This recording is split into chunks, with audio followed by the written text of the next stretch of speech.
Change means a tax code that doesn't reward special interests who wrote it, but the American workers and small businesses who deserve it. So unlike John McCain, I will stop giving tax breaks to corporations that ship jobs overseas, and I will start giving them to companies that create good jobs right here in America.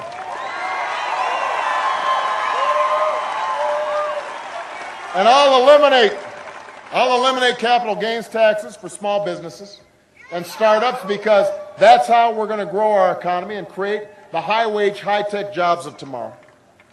And I will cut taxes for 95% of working families. 95%. My opponent doesn't want you to know this, but under my plan, tax rates will actually be lower than they were under Ronald Reagan. Under my tax plan, if you make less than $250,000 a year, you will not see your taxes go up. Not any taxes. Not your payroll tax, not capital gains taxes, nothing. Not a single dime. In fact, I offer 3 times the tax relief for middle-class families as John McCain does. Because in an economy like this one, the last thing that you need is higher taxes. So when you see those ads with John McCain saying, I'm going to raise your taxes, understand they're not telling the truth.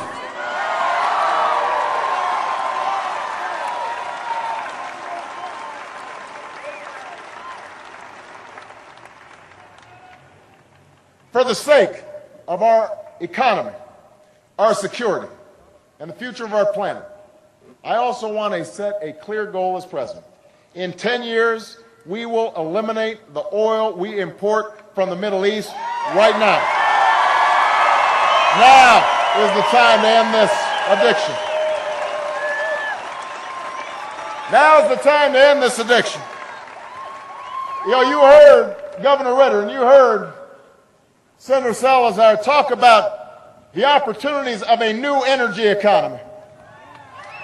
We are seeing it right here in Pueblo.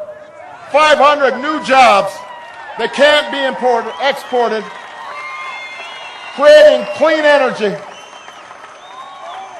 That's the kind of vision we need, but we don't just need it in the State House, we need it in the White House.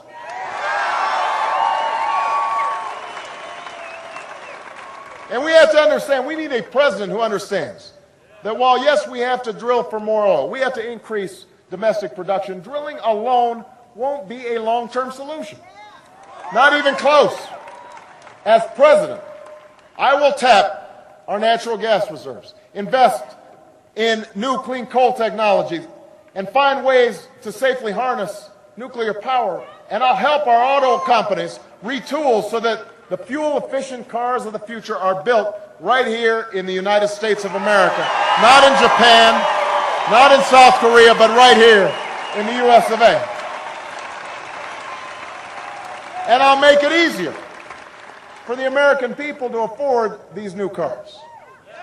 We'll invest $150 billion over the next decade in affordable, renewable sources of energy, in wind power and solar power, and the next generation of biofuels, an investment that will lead to new industries and 5 million new jobs that pay well and can't ever be outsourced. So when you hear that John McCain's talking about change, understand he's been against solar power. He's been against wind power. You see these ads, he's got a wind tower, a wind turbine, a windmill up there. If he had had his way, you'd have a gopher hole there. You wouldn't have a windmill because he's been against those things. The same way he talks about rural America, and he's opposed every single important farm program that we need right here to make sure that farms are viable and to look after family farms in America. And now he wants to monkey around with the water agreement that's been made that helps make agriculture viable. That's not the kind of change you're looking for here, Pueblo. That's not the kind of change we need here in America.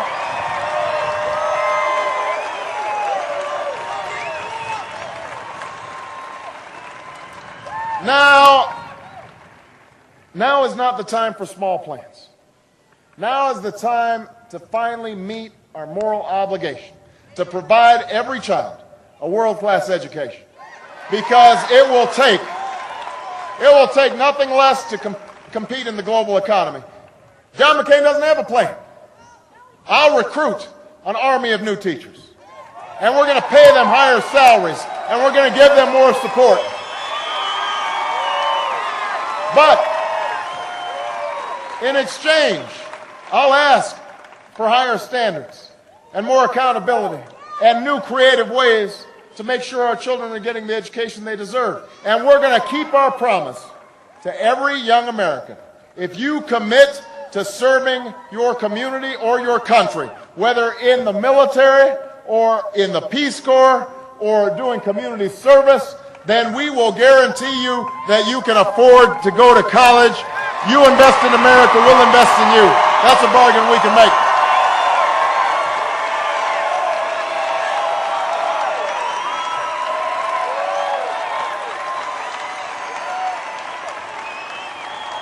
Pueblo, now is the time to finally keep the promise of affordable, accessible health care for every single American. If you have health care, my plan will lower your premiums. If you don't, you'll be able to get the same kind of coverage that members of Congress give themselves. And I will finally put an end to insurance companies discriminating against those who are sick and in need of care the most, because that's not right. That's not who we are as Americans. That's one of the reasons I'm running for President of the United States.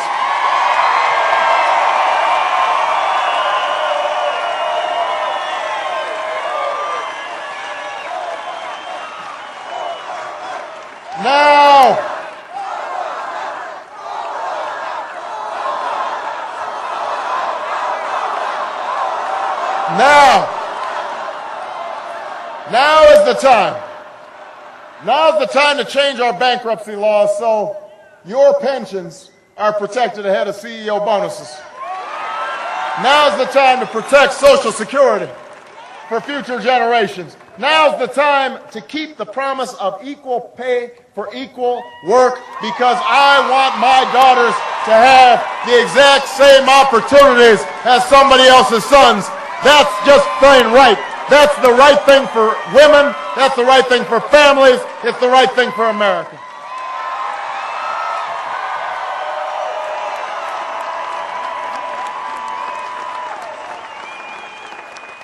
Now, I'm the first one to admit many of these plans are going to cost money. And that's why we've got to change our priorities. See, I've laid out how I will pay for every dime. By closing corporate loopholes, by closing tax havens that don't help America grow.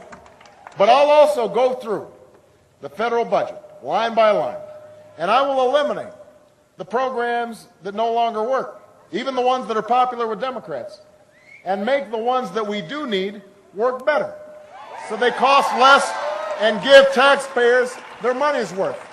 I'm not a Democrat who believes that solving our problems just require more money. You know, it's also going to require innovation and creativity. It's going to require a renewed sense of responsibility from each of us. You know, government must lead on energy independence. That's what Governor Ritter and Senator Salazar have been doing. But each of us must do our part to make our homes and businesses more efficient. The same is true when it comes to conserving our water. Yes, we must provide for more ladders to success for young men who fall into lives of crime and disrepair, but we also have to admit that programs alone can't replace parents, that government can't turn off the television and make a child do their homework, that fathers have to take more responsibility and give their child some encouragement and love and guidance. That's part of what we need in America. That's part of the change that we seek.